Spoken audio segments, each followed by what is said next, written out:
Am I the a-hole for wanting my fiancé to have dandelion in her wedding bouquet? I need to know if I'm in the wrong here. I, 29 male, am getting married to my fiancé, 31 female. As a kid, it was always a running joke between my mom and I that if she got married, she would have dandelions at the wedding. They would be in her bouquet, the decorations everywhere. Sadly, my mom won't be at my wedding. She's declining fast and probably won't make it another month. So, I want dandelions to be at the wedding to symbolize her. I went to my fiancé with this as she is doing most of the planning and told her that I want some dandelions in her bouquet and on table decorations. She made a face and told me those flowers won't hold up for it. I told her we could get fake ones off Amazon or somewhere. She told me she will not have weeds in all of the wedding photos. I was shocked and we started arguing, but got nowhere. I left to cool off and her maid of honor called me and told me I was a jerk, that the weed has no place at the wedding. And how dare I ask her to walk down with something my mom wanted to do at her wedding? Am I the a-hole? Now for the top comments before the mini update. So your fiancé refuses to have even one dandelion as a tribute to your dying mother? She sounds cold AF. Not the a-hole. If this were me, I would be getting married tomorrow in the hospital room or wherever my significant other's mother was while she's still here, surrounded by as many dandelions as possible. Having another ceremony/reception etc. later with everyone else is always an option. Not the a-hole, but do reconsider this relationship OP. Massive red flag. Not the a-hole. Get one and place it in your boutonniere. That way, you are honoring your mom, and it will be in all the pictures. Go on Google Pictures or Pinterest to show how it can be done tastefully. This is great. Also, if your bride-to-be won't bend an inch to honor your mom while she's dying, then she's an a-hole. It's not that big of a deal to put a less glamorous flowers into the decor. I bet most professional decorators/florists would take up the challenge to make it look good. Not the a-hole. It strikes me that the bride was all no, and not even let's find a solution. There are plenty of options if she doesn't want a live dandelion in her bouquet, like maybe a little pin or keychain of one attached to whatever is keeping the bouquet together. Not the a-hole. Weed is a subjective term and this means a lot to you. She can't make one compromise for something that's really important to you because her aesthetic matters more? That does not bode well for your marriage. You sure this lady is the one? Also, whenever you do get married, you should also put a dandelion pinned to your lapel or something so you can represent your mom too. Edit/update. I went back to talk to her with all of the suggestions. I really like the dandelion on a plate for my mom or the dandelion lights. We were going to have a light wall, and it would be easy to switch out since we give the person the lights we want. Anyways, I asked if she knew maid of honor called me and she was surprised by that. I also asked if this is my wedding too, or should I just be happy not to have a say? She was quiet at that. I then asked why we can't compromise somewhere for the dandelions. Why they can't be anywhere. Well, she doesn't like my mother. I have been spending a lot of time with her recently and she feels neglected. She doesn't want to be reminded about my mother on what is supposed to be the happiest day of her life. I don't know where to go from here. Next story. Am I the a-hole for wanting to pay down my house instead of spending on a vacation for my boyfriend and I when I got a major pay bump?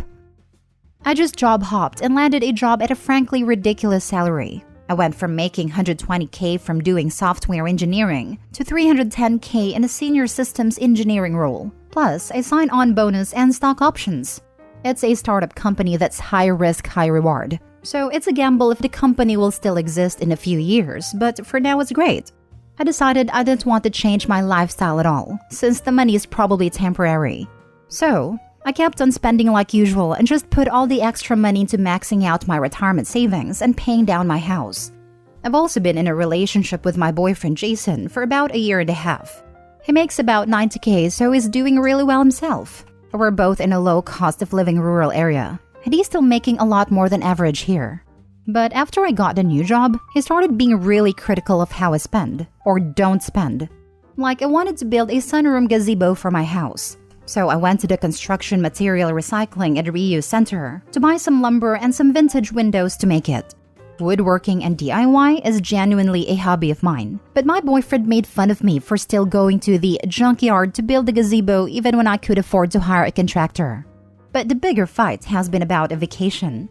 We'd planned to do a road trip in the summer, camping most of the way, and staying in hotels a night or two a week to shower and stay near cities we visit.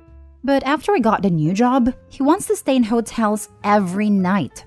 I was kind of stressed about that because I don't want to start spending like I always have this kind of cash flow and have that lifestyle creep, since I know it might not last, and I don't want to feel disappointed or struggle when I have to scale back my spending. So it was really important to me to just put away whatever extra money that's temporarily coming through for the future. But my boyfriend told me I was being ridiculous, wanting to sleep on a grounded-hour vacation when I was making so much. I said I love camping. I was looking forward to all the camping and hiking and climbing we'd planned. And he just kind of snapped at me saying that I seem to love everything that's cheap or free, and it's kind of entitled honestly. I said if anyone's acting entitled, it's honestly him, when he just wanted me to pay for something he didn't even ask if I wanted, didn't even offer to split the cost or anything. It's like he just saw me making more and decided he wanted to spend it. We had this big fight where he said I was all me, only caring about my house and my retirement, and how I'd spend thousands a month paying my mortgage faster than I need to, but wouldn't even do the minimum to make our vacation nice. Am I the a-hole for wanting to use the money coming in from a new job to save for the future? Your boyfriend sounds like he has extremely different financial values from you. The concerning thing here is that he refuses to respect your financial values and seek to impose his on you. He absolutely feels entitled to your money. It's fantastic this happened now, because he's showing you who he is before the relationship gets more serious. End it. This isn't the guy. Not the a-hole. OP, you don't have to pay for any fancy vacation if you don't want to. But this is more than that. It's about incompatibility with a change of circumstances and entitlement on his part. If you lose your high-paying job tomorrow, will he make good of all the money he made you spend on a vacation the way he wanted? I think the answer is no.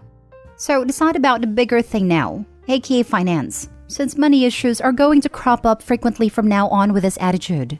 Do you want to fight to keep your money and spend it sensibly, or indulge in a tug-of-war with a man who clearly doesn't respect your boundaries?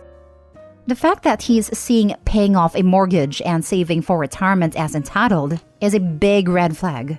Either he doesn't see this relationship lasting long-term, because otherwise, solid investments like real estate and retirement savings would eventually benefit them both. Or he doesn't think that planning for the future is valid. Yeah, to be honest, it sounds more like he's saying, you're getting all this money and you're not spending it on me. You're selfish. Kinda entitled. Not the a-hole. It's your job, your money, and pretty rude for your boyfriend to decide how you should spend it. If he wants to be a big spender, he should find a job where he makes more. You aren't all me, because you are literally looking forward to a trip where you'd be spending a lot of close time with him. For you, it's about the simple things. For him, it's about money. Your money. Exactly. Plus, I think OP's being really smart with her money here. With the way things are in this current economy, I think being careful about where you spend your money is a necessity. Paying off the debt as soon as you can is what everyone should try to do, so not the a-hole. And if OP wants a future with her boyfriend, then she should have an open and serious discussion about financial priorities, so that both of you are on the same page about your spending habits and expectations towards each other. Next story. Am I the a-hole for calling my girlfriend disgusting and telling her she should be ashamed when she was crying? I'm a 40-year-old man and my girlfriend of a year is 38. She has a daughter from a previous partner who is 14 and a freshman in high school. I went over there yesterday to find my girlfriend crying. I tried to figure out what was going on and where I can help when she told me she was crying about her daughter and how she is doing in school. I love her daughter. She's the sweetest girl ever. And I wish my daughters were as well behaved as her. If I have to describe her daughter, she has a nice friend group, does not have troubles with bullies, and generally seems very happy. I bet you're wondering why her mother would be crying if this was the case. My girlfriend was crying because her daughter is not the popular athlete, cheerleader, homecoming queen that she was in school. Her daughter marches to the beat of her own drum, which I think is the best anyone can hope for. Yes, she's a little bit dorky, but her own mother referred to her as a loser during this crying fit. She is very into anime. Her and some friends actually started an anime club at their school, Pokemon and video games. Most of her wardrobe is black t-shirts with anime or video game characters on them. Again, she's a happy kid. She's got her social circle who all have similar interests. It's just not the circle her mom wishes she was in. Here are some quotes from her during this that turned me red, I never would have imagined my daughter would be a dweeb.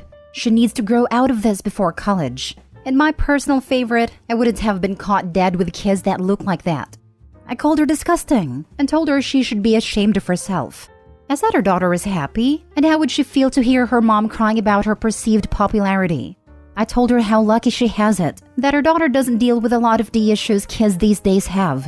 This ends with her being upset with me because instead of consoling her when she was crying, I called her names.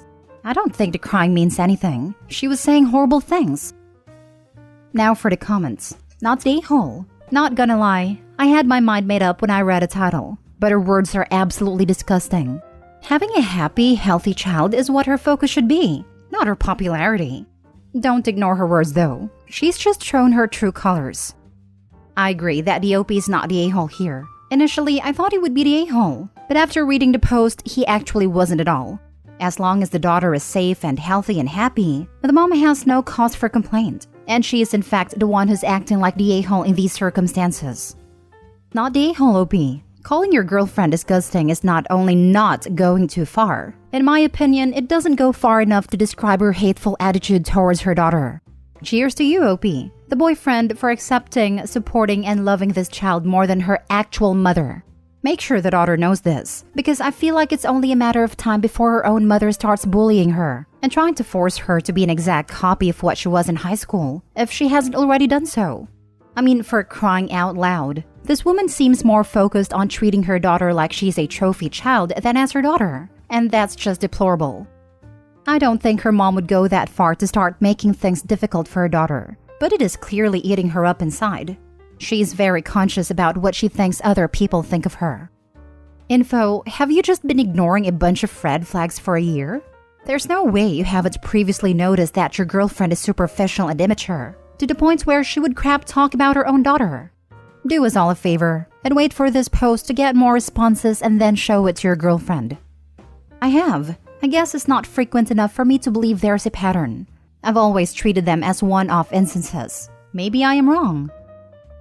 Last story. Am I the a-hole for not letting my brother's girlfriend sit with us at my wedding? So I just got married and I've been planning this wedding for almost 2 years, and I wanted it to be perfect. My brother was best man, my sisters were bridesmaids, and my brother had been with his girlfriend for a while. She still hasn't warmed up to me, and frankly, it seems like she doesn't like me, but I invited her as a guest anyway. After the ceremony, I specifically wanted the bridesmaids, maid of honor, best man, and groomsmen to be seated with my husband and I, at least until the photographers were done catching candid shots. My brother went to pull up a chair for his girlfriend and I asked him not to. We needed to keep the colors matching and numbers, even for the photos. His girlfriend looked offended, so I told her it'd only take a few minutes and then she could join us. But right now, she just needed to stay out of the shots. My brother talked to her a little before she walked to the back tables, which she didn't have to do. She could have sat closer. My brother looked irritated, which made me slightly irritated because I didn't want him looking unhappy in the pictures. So I said he could at least pretend to look happy. I don't know why that sent him, but it did.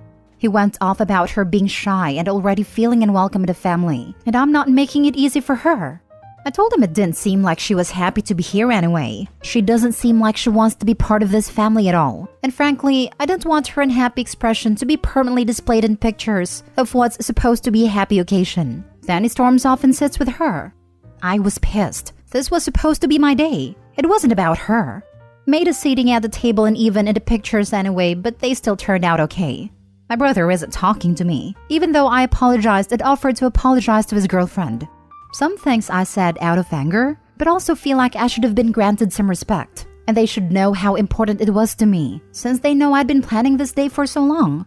The rest of our family and friends at the table just tell me it was awkward and don't want to pick sides. So am I the a-hole? Edit. All partners were aware and perfectly fine with waiting for pictures to be done.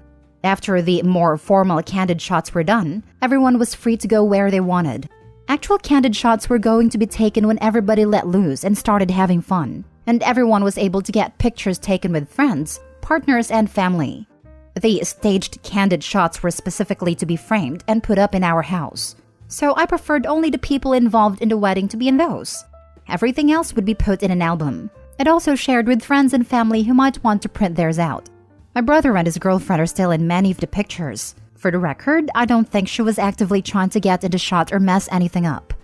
My brother and his girlfriend have been together around a year, and for anyone confused by the staged candid photos, I understand it sounds pretentious, but it's not easy taking actual candid shots of 10 people without at least one person looking like they're in the middle of a sneeze or something.